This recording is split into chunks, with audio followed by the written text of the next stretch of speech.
Assalamualaikum warahmatullahi wabarakatuh. Nama saya Nur Husnina Asilah binti Abdul Rashid. Nombor matrik A168-519.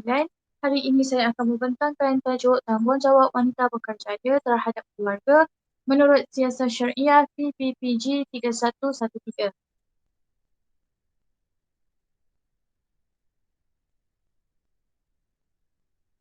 Pengenalan, wanita bekerjaya merupakan insan yang berperanan penting dalam institusi keluarga, komuniti dan negara.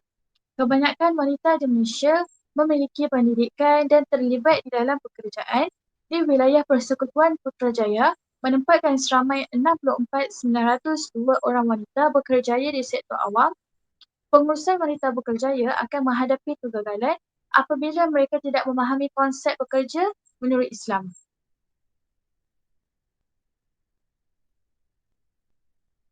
Faktor kegagalan wanita bekerja. Yang pertama, prestasi kerjaya turut menjadi rendah adalah disebabkan beberapa faktor, antaranya yang pertama, tidak mengambil perhatian terhadap kedudukan wanita sebagai pekerja. Yang kedua, mereka kurang peka terhadap budaya kerja cemerlang sehingga menyebabkan matlamat organisasi sukar dicapai. Definisi wanita bekerjaya menurut Islam, wanita diiktiraf sebagai makhluk Allah Subhanahu Wa Taala dan dimuliakan sama seperti lelaki. Dalam bahasa Arab, perkataan wanita atau perempuan ialah al-untha, al-mar'ah, imra'atun dan an-nisa.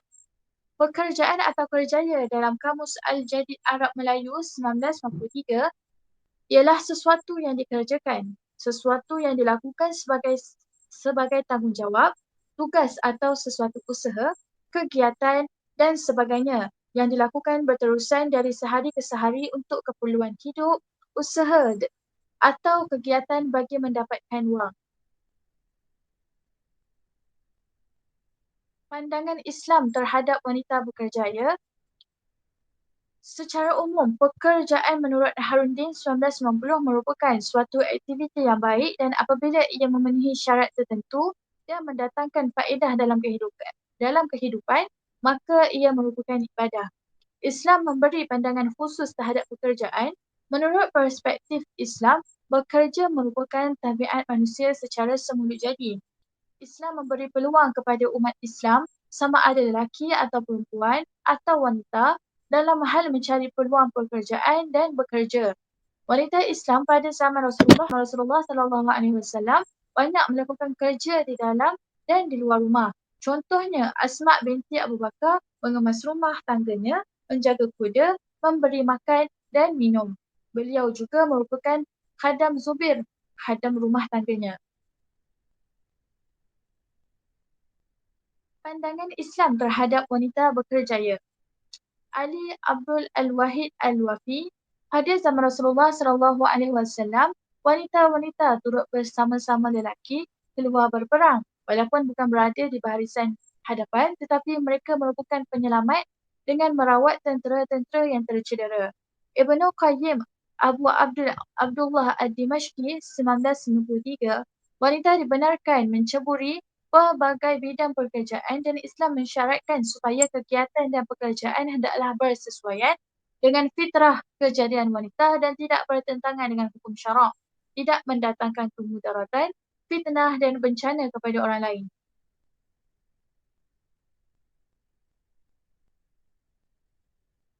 Syarat-syarat wanita bekerjaya.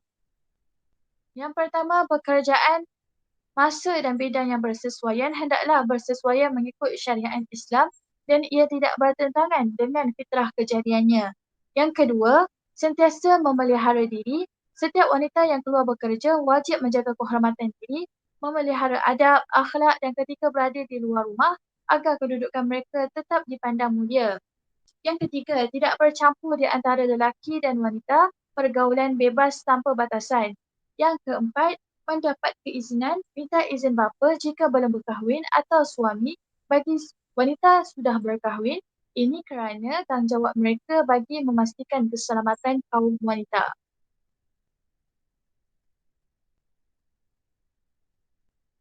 Yang kelima, kerjaya dibenarkan oleh syarak kerjaya wanita mestilah halal atau tidak mendorong ke arah melakukan perkara haram dan mendatangkan kemudaratan dalam kehidupan.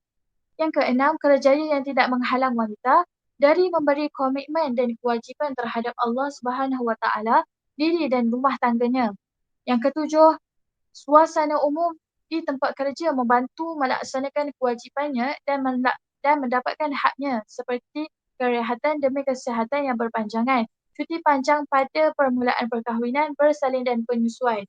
Seterusnya, yang ke-8, aman dari fitnah. Sekiranya wanita bekerja di zaman ini mendedahkan orang lain kepada kejahatan, berlaku perbuatan keji dalam masyarakat, maka wajiblah semua pihak berusaha untuk membanteras perkara-perkara tersebut daripada terus berlaku.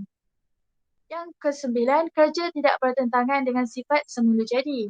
Yang ke-10, pekerjaan yang tidak menguasai kaum lelaki. Yang ke-11, kerja yang tidak menghalang wanita dari melaksanakan tugas asasi. Dalil-dalil Al-Quran, salah satu daripada fungsi manusia sebagai khalifah Allah Subhanahu Wa Taala di atas muka bumi, memakmurkan bumi Allah dengan bekerja untuk mencari rezeki bagi mendapatkan makanan, pakaian dan tempat tinggal yang sempurna. Di dalam surah Al-Jumu'ah ayat 10, A'udzu billahi minasyaitonir rajim. فإذا قضيت الصلاة فانتشروا في الأرض وابتغوا من فضل الله واذكروا الله كثيرا لعلكم تفلحون. Surah yang seterusnya, surah Al-Qasas ayat 77. وابتغ فيما آتاك الله الدار الآخرة ولا تنس نصيبك من الدنيا وأحسن كما أحسن الله إليك ولا تبغ الفساد في الأرض إن الله لا يحب المفسدين. Surah Al-A'raf ayat 32. قل من حرم زينة الله التي أخرج لعباده والطيبات من الرزق قل هي للذين آمنوا في الحياة الدنيا خالصة يوم القيامة كذلك نفصل الآيات لقوم يعلمون. Surah An-Nisa ayat 32. ولا تتمنوا ما فضل الله به بعضكم على بعض للرجال نصيب مما اكتسبوا وللنساء نصيب مما اكتسب واسألوا الله من فضله إن الله كان بكل شيء عليما. Surah Al-Baqarah ayat 168.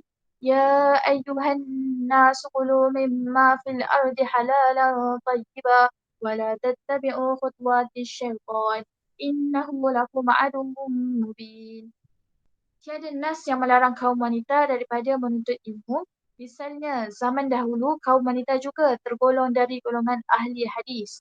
Hukum wanita bekerjaya adalah harus.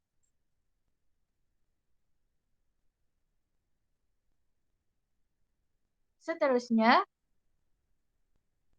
bidang dakwah. Pada awal Islam, contoh bidang yang diceburi wanita-wanita Islam ketika zaman Nabi Muhammad SAW ada 6. Bidang dakwah pada awal Islam, Sayyidatina Khadijah binti Khuwailid, isteri Rasulullah SAW, beliau manusia pertama beriman kepada Allah, berani membuktikan kebenaran Nabi Muhammad, membelanjakan harta bandanya untuk mempertahankan Nabi dan agama Islam. Bidang keilmuan, mereka berusaha memahami agama dengan menghadiri majlis ilmu sehingga lahir di kalangan mereka para ulama yang terkenal dalam berbagai bidang. Bidang urusan rumah tangga, wanita-wanita pada zaman awal Islam juga adalah suri rumah tangga. Mereka merupakan ikutan atau teladan yang baik kepada suri-suri rumah yang datang kemudian. Bidang jihad dan peperangan, Rasulullah sendiri biasanya membawa sebahagian daripada isterinya di dalam peperangan. Wanita Islam yang lain juga turut keluar bukan untuk berperang tetapi sediakan makanan, merawat orang-orang yang luka dan sakit. Bidang perdagangan dan pertukangan tangan, Sayyidatina Khadijah, isteri Rasulullah juga seorang saudagar. Pertukangan, Sayyidatina Zainab mahir di dalam pertukangan tangan. Beliau menyamak, menjahit kulit binatang dan menyedekahkan pada jalan Allah Subhanahu Wa Taala. Bidang sosial, masyarakat yang dibentuk oleh Rasulullah SAW adalah sebuah masyarakat yang hidup saling membantu dan berkasih sayang antara satu sama lain. Terdapat juga salah faham peranan wanita dalam masyarakat, iaitu wanita dianggap tidak berharga dan hanya pemuas hawa nafsu lelaki sahaja. Wanita juga diletakkan pada status yang lebih rendah berbanding lelaki dalam kerjaya dan masyarakat sehingga pendapat mereka tidak diberikan perhatian. Oleh kerana salah faham berlaku ke atas kaum wanita tanpa berlandaskan nas-nas syarak dan kefahaman yang jelas, tentang nas tersebut menyebabkan berlaku penindasan, kezaliman dan diskriminasi terhadap wanita. Peranan wanita dalam pembangunan negara menurut Syed Qutb dalam kitab Fi Zilal Al-Quran. Yang pertama, kekuatan lelaki, kemuliaan wanita. Sifat lelaki lebih penyabar, rasional, emosinya lebih stabil berbanding wanita. Yang kedua, keperluan kehidupan berkeluarga, fitrah semula jadi manusia. Yang ketiga, ketaatan asas kesolehan wanita, menjaga kehormatan diri, harta dan anak-anak sewaktu ketiadaan suami. Yang keempat, pengorbanan wanita dalam kehidupan berkeluarga, pengorbanan suami melayan kerana isteri dan anak-anak keluar mencari rezeki bagi menampung keperluan keluarga. Pengorbanan isteri memelihara kehormatan diri, mentaati dan menjaga keperluan suami, membesarkan anak-anak, memelihara aurat. Cabaran wanita membangun keluarga hadari di era globalisasi. Zaman era globalisasi dan pemodenan ini, apabila sesuatu yang baru mendatangi kita, ia membawa bersama kesan-kesan pengaruh yang tidak dapat ditolak, seperti internet, satelit TV, telefon bimbit dan lain-lain. Wanita yang tidak bekerja lebih banyak masa berbanding wanita bekerja. Ini menyebabkan wanita bekerja mahu memberhentikan kerjanya untuk melihat anaknya membesar di depan mata. Yang ketiga, wanita bekerja fizikal dan mental sudah penat menyebabkan mereka punya emosi mudah terganggu, seperti cepat marah, gagal berkomunikasi sesama anak dan suaminya. Yang keempat, perubahan nilai anak-anak menjadi cabaran dalam membangunkan keluarga. Anak-anak banyak menghabiskan masa bersama pembantu rumah dan orang lain. Terdapat 11 peranan wanita yang perlu diketahui di dalam institusi kekeluargaan ini.